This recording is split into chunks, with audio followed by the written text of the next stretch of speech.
సజ్జ రైతుల్ని, సజ్జ పోరాట రైతుల్ని, ఆ పోరాట కమిటీ వాళ్ళని ఇంకా పోరాటం అక్కర్లేదు, పోరాటం లేదు, కమిటీ లేదు, అయిపోయింది. జగన్ గారు పోరాటాన్ని క్లియర్ చేశారు.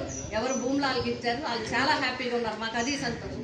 జగన్ గారి ఆలోచన ఏదైతే ఉందో అందరూ బాగుండాలి, రైతులు బాగుండాలి, వాళ్ళు మంచి సొంత ఇళ్ళల్లో ఉండాలి, వాళ్ళ వ్యవసాయం వాళ్ళు చేసుకోవాలని అనుకున్నారు. ఆ విధంగా చేసుకుంటున్నారు. మళ్ళీ వాళ్ళు ఏదో రకంగా ఇబ్బంది పెట్టాలని, వాళ్ళు ఏదో రకంగా అవసరానికి వాడుకోవాలని చూడటం మాత్రం కరెక్ట్ కాదు. మేము ఎప్పుడైనా సరే సజ్జ రైతులు వెన్నట్టే సజ్జకి సంబంధించిన సజ్జ విషయంలో రాజా గారు కానీ, మేము కానీ, కన్నబాబు గారు కానీ, వాళ్ళకి ఏ సమస్య వచ్చినా మేము వెన్నంటి ఉంటాం. 75% ఉద్యోగాలు ఇవ్వాలి. అదేవిధంగా స్కిల్ డెవలప్మెంట్ సెంటర్ ఏర్పాటు చేయాలి. అక్కడ సెజ్ పోర్ట్ ఏదైతే ఉందో అది మధ్యలో ఆపేశారు, దాన్ని పూర్తి చేయాలి. అదేవిధంగా వాకలపూడి నుంచి అన్నవరం వరకు చేపట్టిన రోడ్డుని కంప్లీట్ చేయాలి, ఇన్ టైంలో కంప్లీట్ చేయాలి. ఆ సెజ్కి సంబంధించిన పొల్యూషన్ లేకుండా గ్రామాల్ని ఇబ్బంది పెట్టకుండా చేయాల్సిన అవసరం ఉంది.